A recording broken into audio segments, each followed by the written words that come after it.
सती जी ने सुना कि यज्ञ तो मेरे पिता का हो रहा है और सब लोग जा रहे हैं। बड़ी उत्सुकता हुई और कहा, देवाधिदेव, मेरे पिता के यहां उत्सव हो रहा है, निमंत्रण नहीं आया, क्या मैं जा सकती हूं? वामदेव, मैंने सुना है इस समय इस शरीर के पिता और आपके ससुर बड़ा भारी यज्ञ उत्सव कर रहे हैं, सब निमंत्रण में जा रहे हैं, हम भी चले? क्योंकि अपने आत्मियों से मिलने का मन करता है। मैंने देखा इन विमानों में हमारी बहनें भी थी जो अपने पतियों के साथ थी, बड़े सुंदर गहने आदि धारण किए हुए प्रसन्न मुद्रा में जा रही थी। बहुत समय हो गया मैंने अपनी मां को नहीं देखा, उत्सुकता हो रही है हमको भी। शिव कल्याण में ब्रह्म ऋषियों के द्वारा रचा हुआ महाश्रेष्ठ यज्ञ हो रहा है, वैदिक मंत्रों से भगवान श्री हरि की प्रधानता है, चलना उचित होगा।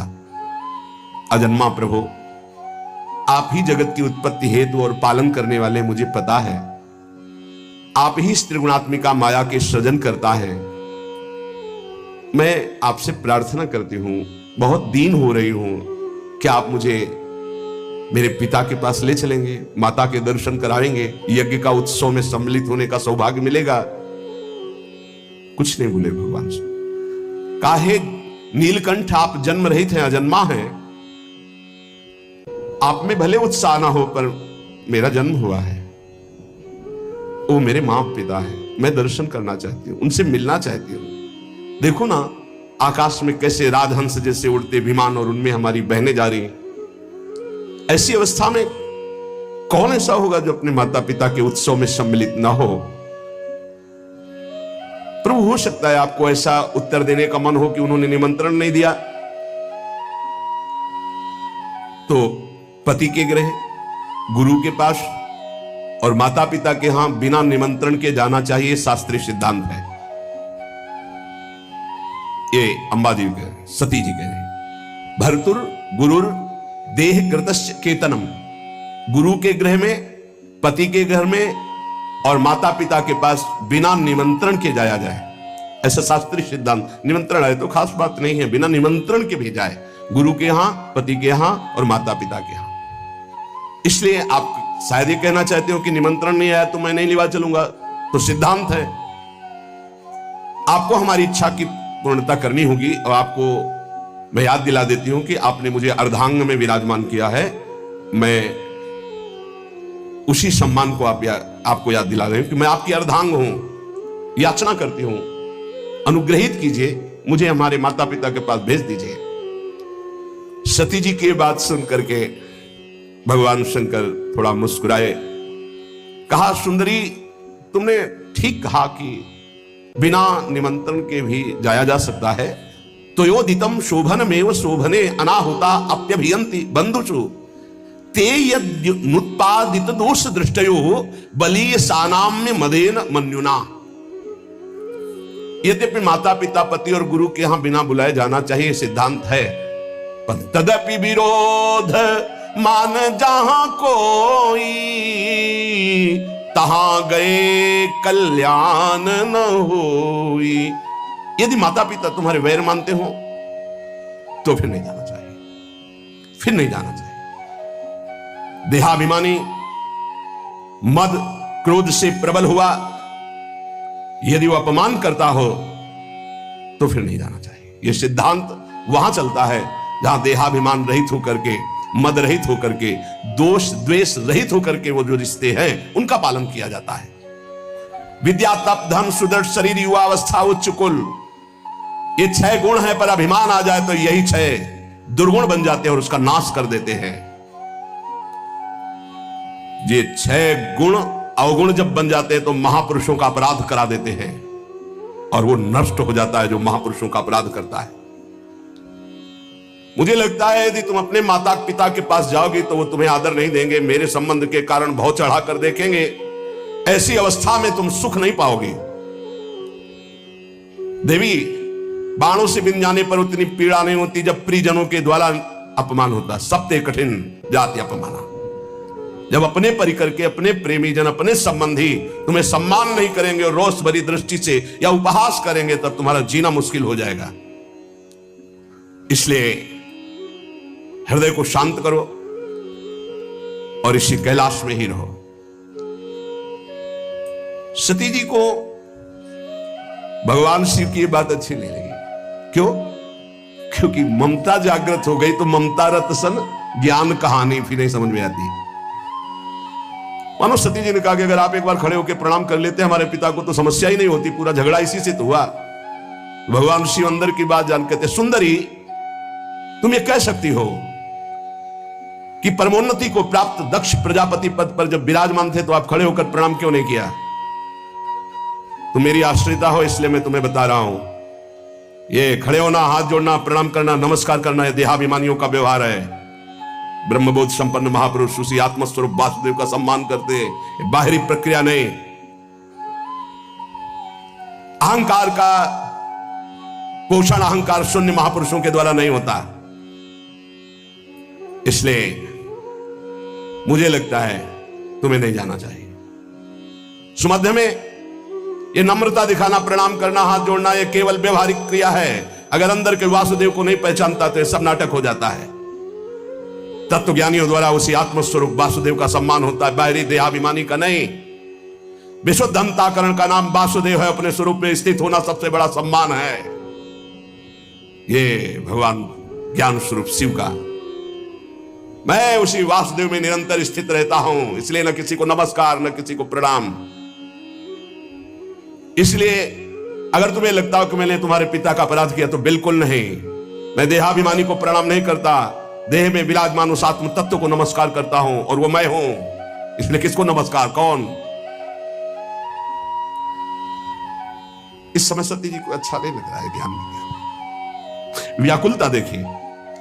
यदि तुम मेरी बात नहीं मानोगी और जाओगी तो संकेत में बता देता हूं ये तुम्हारे लिए बहुत ही हानिकारक होगा। क्योंकि जब प्रतिष्ठित व्यक्ति की आत्मीजनों के द्वारा अप्रतिष्ठा होती, अपमान होता है, तो उसकी तत्काल मृत्यु का कारण बन जाती है। वो संकेत में बता दिया। भगवान शंकर शांत हो गए। ये देखकर सती जी को बिल्कुल अच्छा नहीं। खड़ी हुई एक बार देखती भगवान शंकर की तरफ कि अगर मैं जाती हूं तो ये रुष्ट हो जाएंगे, क्योंकि आज्ञा नहीं। एक तरफ विमानों की तरफ नहीं जाती हूं तो माता का दर्शन कैसे होगा, कैसे सुहृदजनों से मिलूंगी। बार बार एक क्रास चिंतन हुआ, हृदय चंचल हुआ। भगवान शिव की तरफ रुद्र दृष्टि से देखा और आंसू भी आ गए कि इन्होंने आदेश क्यों नहीं किया। समझ नहीं पा रहे अम्बा। भगवान शिव कह रहे हैं जब प्रतिष्ठित व्यक्ति की अप्रतिष्ठा जहां होती है तो मृत्यु से बढ़कर दुखदायी होता है। हो सकता है मृत्यु हो जाए, इसलिए नहीं जाना चाहिए। क्रास चिंतन से ही क्रोध का भयानक स्वरूप आता है। देवी सती थर थर कांपने लगी। एक तरफ शिव प्रेम, एक तरफ मात पितृ प्रेम। रोष भरी दृष्टि से भगवान शंकर की तरफ देखा। प्रधक्षति वैक्षत जात वे पथो, शरीर कांप रहा। रुद्र दृष्टि से देखा। शोक और क्रोध ने बेचैन कर दिया कि आपने आदेश क्यों नहीं किया। और दांतों से ओठ दबाते हुए शिव जी की तरफ रुद्र दृष्टि करते हुए चल दी। और विचार किया मैंने कई बार इनसे प्रार्थना की इशारे से कि मुझे आदेश दे दो, पर आदेश नहीं दिया। ठीक है ना दो आदेश, में जा सकती हूं। देखो यहां त्रुटि हो रही। सदगुरु, प्रिय प्राणपति, पूज्यजन, बिना इनकी आज्ञा के कदम नहीं रखना चाहिए। अगर आज्ञा नहीं है तो बड़ा अमंगल है यदि कदम रख दोगे। लंबी लंबी सांस खींची, भगवान शिव की तरफ देखा और चल पड़े अपने पिता के घर अकेले। महादेव जी ने मणिमान नामक अपने पार्षद को बुलाया और कहा 10,000 शिव पार्षदों को साथ लो, सुंदर पालकी तैयार करो, बड़ी भारी यक्षों की सेना साथ होनी चाहिए और इनका अनुगमन करो। जाओ पीछे सती। तत्काल सुंदर पालकी की रचना सती जी को विराजमान किया। 10,000 भगवान शिव के पार्षद और हजारों की संख्या में यक्ष सैनिक, क्योंकि कुबेर मित्र हैं भगवान शिव के। नंदिकेश्वर ने कहा, प्रभु पालकी से अच्छा रहेगा, मुझे आदेश कीजिए। भगवान के नित्य वाहन नंदिकेश्वर गए, कहा माता विराजमान हो हम पर। मैना पक्षी, गेंद, दर्पण, कमल, समस्त राज सामग्रियां, छत्र, चंवर, शंख, दुंदुभी आदि बजने लगी, चंवर डुलने लगे और अंबा जी विराजमान होकर अपने पिता के घर जा रही, बिना आदेश के, गुस्सा होकर। समस्त शिव पार्षदों के साथ दक्ष की विशाल यज्ञशाला में प्रवेश किया। वहां तो वेदध्वनि गूंज रही थी, बड़े ऊंचे स्वर से ब्राह्मण शास्त्र शीर्षा पुरुखा सहस्राक्षा सहस्रपात, एक दूसरे की आवाज दबाने के लिए होड़ लगी हुई थी। बहुत से अलग अलग वेदियों पर देवताओं की स्थापना हुई थी। दक्ष ने एक बार देखा, सती आई, न नजदीक गए, न बात की, न पूछा। भयभीत हो गई सती जी कि क्या जो भगवान शिव ने कहा था वही होगा। पिता ने देखा और कोई आदर नहीं दिया, बहुत घबरा गई। बहनों के पास गई तो ऐसे मुस्कुराते हुए कटाक्ष करते हैं, बिना निमंत्रण के आ गए। हमें तो निमंत्रण भी गया था, भेंट भी गई थी, लिवाने भी गए थे, शायद आपके यहां निमंत्रण तो गया नहीं होगा, कोई लिवाने तो गया नहीं होगा। बहुत चोट सती जी के हृदय में। एक केवल अगर प्यार से मिली तो माता मिली, गले से लग करके। गदगद हो गई सती जी माता के मिलने पर। सती जी ने पूरी यज्ञशाला में देखा, कहीं भगवान शिव का कोई स्थान नहीं। ये देखते ही माता के द्वारा मिला हुआ प्यार भस्म हो गया, हृदय जलने लगा। सर्वलोक महेश्वरी देवी शक्ति की अधिष्ठात्री अंबा, उन्होंने पूरे यज्ञ मंडप पे देखा, सब उत्साहित हैं, कहीं भी भगवान शंकर का कोई भाग नहीं। तो उन्होंने कहा, ऐसा नहीं हो सकता कि प्रभु से बढ़कर प्यार माता पिता का हो। अपार क्रोधाग्नि प्रकट हुई, ऐसा लगा संपूर्ण लोगों को भस्म करने के लिए अंबा ने ठान लिया है। कहा दक्ष, अब पिता नहीं कहा, पिताश्री नहीं कहा, दक्ष तुझे कर्मकांड के अभ्यास से बड़ा घमंड है, हमारे प्राण प्रीतम शिव से द्वेष करता है। सती जी का ऐसा बोलना हुआ कि शिव पार्षद टूट पड़े ब्रह्म ऋषियों पर यज्ञ विध्वंस करने के लिए। सती जी ने सबको रुको, जब तक हमारा आदेश न हो तब तक दंड किसी को मत दो। सती जी ने कहा, भगवान शंकर परम करुणा में, उनसे तो द्वेष करता है। सब लोग मुझे कहेंगे कि ये दक्ष की पुत्री है, ये शरीर दक्ष से निर्मित है, और तू हमारे प्राण प्रीतम शिव की निंदा करने वाला, शिव का विरोधी, यज्ञ में कोई शिव भाग नहीं। अरे कोई वाणी से भी निंदा कर दे तो सर्वनाश हो जाए, तू तो हृदय से उनसे द्वेष करता है। ऐसा कौन होगा तेरे जैसा जो महादेव से विरोध करे। जो दुष्ट मनुष्य स्वरूप शरीर को और स्वरूप पदों को पाकर अभिमान करता है, शिव की निंदा करता है, आश्चर्य है कि वो अपने सर्वनाश को नहीं जानता। इतने बड़े महान अपराध करने पर भी भगवान शिव ने तेरे लिए कोई दंड विधान नहीं किया। तू महापुरुषों का निंदक, जघन्य अपराधी, दुष्ट पुरुषों में शोभा पाने वाला है दक्ष के प्रति। ये है अपने इष्ट का प्रेम, शिव। ये दो अक्षर जिसकी जिह्वा से निकल गए, कभी कोई पाप उसको दंड नहीं दे सकता। अहो ऐसे पवित्र कीर्ति देवाधिदेव महादेव शिव की तूने अपमान वृत्ति धारण की। तू अमंगल रूप है, तेरे अमंगल रूप से पैदा हुए इस अमंगल रूप शरीर को रखना मेरे लिए असह्य नहीं होगा। जब मैं जाऊंगी तो दक्ष पुत्री कहेंगे भगवान शिव, इसलिए इस शरीर को मैं नहीं रखूंगी। जो मेरे प्राण प्रीतम आराध्य देव के विरोधी अंश से पैदा हुआ, ऐसे शरीर को नहीं रखूंगी। है निरंकुश, धर्म की मर्यादा का तूने विस्मरण कर दिया है। आश्चर्य यह होता है कि इष्ट का प्रेम कितना जोर का होता है। मात्र पितृ प्रेम से ऐसा लगा था कि भगवान शिव की अवहेलना करके सती जी आ रही, लेकिन हृदय में कितना गुह प्रेम अपने आराध्य देव के प्रति है।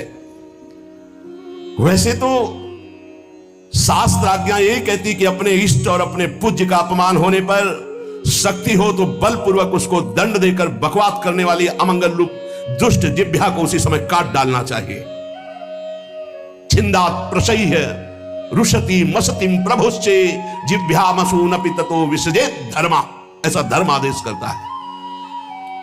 नीलकंठ भगवान करुणा समुद्र शिव की निंदा करने वाले, अगर कोई निंदनीय वस्तु खा ली जाए तो वमन करना ही उचित होता है।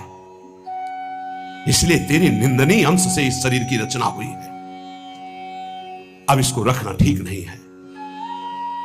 हे कामादि शत्रु को जीतने वाले भगवान शिव, क्षमा करना, आपकी आज्ञा का उल्लंघन करके ममता वसाई, पर अब मैं आपका अपमान सह नहीं सकती।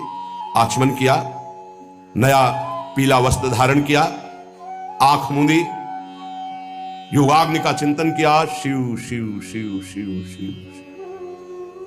तत्काल श्री चरणों से अग्नि पैदा हुई और योगाग्नि में शरीर भस्म हो गया। क्योंकि अम्बा है, नहीं रखूंगी ये शरीर, तेरा अंश है ये शरीर, ये तेरा अंश है। जब मैं जाऊंगी तो कहेंगे आओ दक्ष पुत्री, ये मैं बर्दाश्त नहीं कर पाऊंगी। अब सब कोई कहेगा ये दक्ष पुत्री सती है, इसलिए मैं अब इस शरीर को नहीं रखूंगी। तूने मेरे इष्ट देव का अपमान किया। जिस शरीर को भगवान शिव वामांग में विराजमान करते थे, महामनस्विनी सती ने तत्काल अग्नि की धारणा की, देखते देखते सबके बीच में भस्म हो गया शरीर।